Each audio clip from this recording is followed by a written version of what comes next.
O Trump está com muitas frentes abertas de batalha, isso chegando um ano com midterm election, em que ele não vai bem, com uma avaliação interna, economia mais ou menos, e ele criando caso com o Fed, vamos falar disso, que tem uma pergunta que eu vi sobre isso, e por aí vai. Então, ele tem as preocupações infindáveis dele.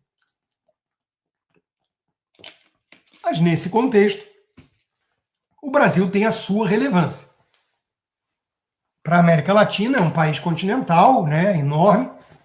Ele está lutando para libertar a Venezuela do Foro de São Paulo. Não faria sentido deixar o Brasil cair de vez nas garras do lulismo, que entregaria o país todo para a China, como vem fazendo. Então, me parece que o Trump tem todo o interesse em acompanhar de perto o período eleitoral no Brasil. Quando eu digo Trump, é o governo Trump, o Marco Rubio, o secretário de Estado, e por aí vai. O Christopher Landau, né? Aqueles que estão mais atentos ao caso brasileiro. E tentar, de alguma forma, pressionar para que haja eleições mais limpas. Por exemplo, a questão da censura, que é um aspecto muito caro ao governo americano. As plataformas, né, das big techs. Hoje nós vimos o Ricardo Lewandowski, como um dos seus últimos atos à frente do Ministério da Justiça, que ele não vai deixar nenhuma saudade, vai ser lembrado pelo fiasco lá da fuga dos presos de Mossoró, né? Ele enviou para a Polícia Federal pedido feito por uma deputada ilustre e desconhecida do PT para abrir investigação contra Flávio Bolsonaro pelo crime de injúria e difamação ao Lula. Por quê? Porque o Flávio gravou um vídeo dizendo que se o Maduro delatar, o Lula está ferrado. A turma do Foro de São Paulo está frita. Vamos lembrar que nas últimas eleições, a imprensa, veículos tradicionais, centenários, como a Gazeta do Povo, a imprensa ficou proibida de lembrar aos seus leitores e telespectadores que o Lula tinha elos históricos com ditadores socialistas, sendo que o Lula sempre bajulou eles. Aliás, fundou o Foro de São Paulo ao lado de Fidel Castro. O Lula democrata só existe na narrativa dos tucanos, que vivem fingindo que acreditam que o Lula é um cara democrata em essência, que quer fazer uma frente ampla e que ainda não entendeu a importância da austeridade fiscal. Se ele entender isso, ele coloca o Armínio Fraga no lugar do Haddad. Essa é a visão infantiloide ou sonsa dos tucanos. Esse Lula democrata nunca existiu. Desde a década de 70, em entrevista a Playboy, o Lula já fica bajulando tudo que é tirano, inclusive Ayatollahs e Hitler. Porque eram pessoas que não deixavam nada ficar entre sua visão, seu ideal e a conquista deles.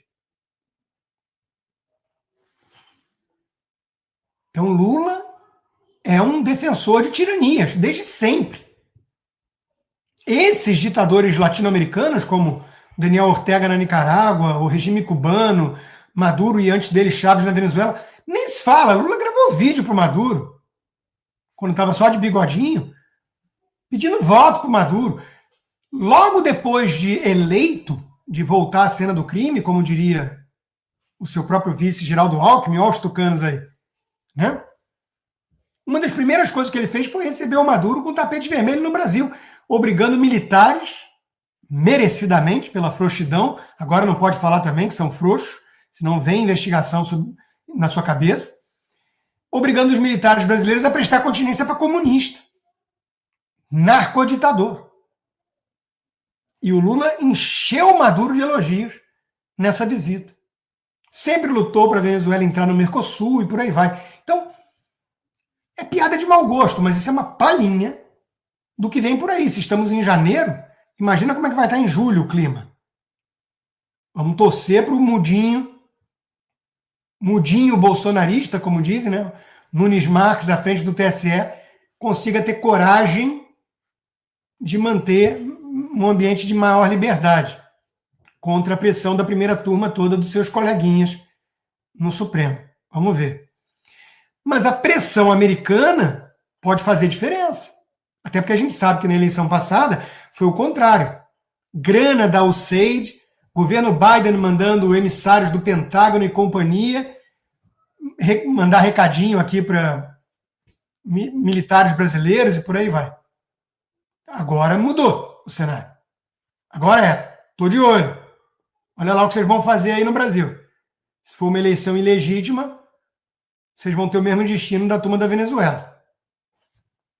Isso pode fazer diferença. Graças a Deus e ao Trump, a crise na Venezuela agora tem uma esperança de terminar.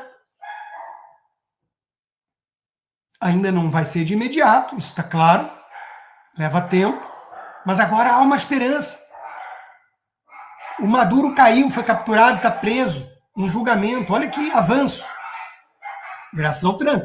Mas estão todos preocupados com a decisão unilateral do Trump. Tinha que ser por meio da ONU, das sanções, sendo que o Maduro estava lá há 15 anos rindo disso tudo. O Brasil tem atributos geográficos, demográficos e econômicos que lhe dificultam a opção pela irrelevância. O Brasil é irrelevante do ponto de vista geopolítico. Ainda mais com o Lula falando as bobagens que fala, querendo tirar o Brasil do memorial do Holocausto e por aí vai. Né? É urgente que o Brasil tenha uma interpretação lúcida e sem ideologia do mundo no qual precisamos navegar. Eles acham, os autores tucanos, quando eu digo tucano não é que são do PSDB, é o jeito tucano de pensar. Eles acham que a visão deles não é ideológica, que o globalismo não é uma ideologia. Fofos, né?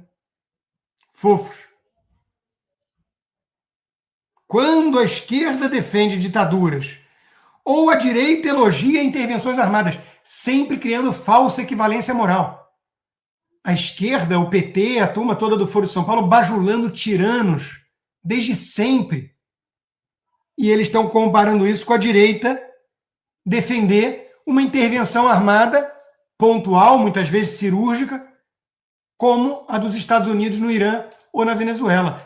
Equiparar uma coisa a outra é coisa de quem está agindo de má fé ou falando uma enorme baboseira.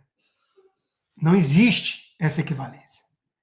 Então, todo esse preâmbulo para chegar no caso da eleição brasileira, que era a pergunta do meu amigo Bruno. Então, é assim que eu estou enxergando essa questão. Não estou mega otimista com essa ajuda americana, mas estou mais otimista, cautelosamente otimista.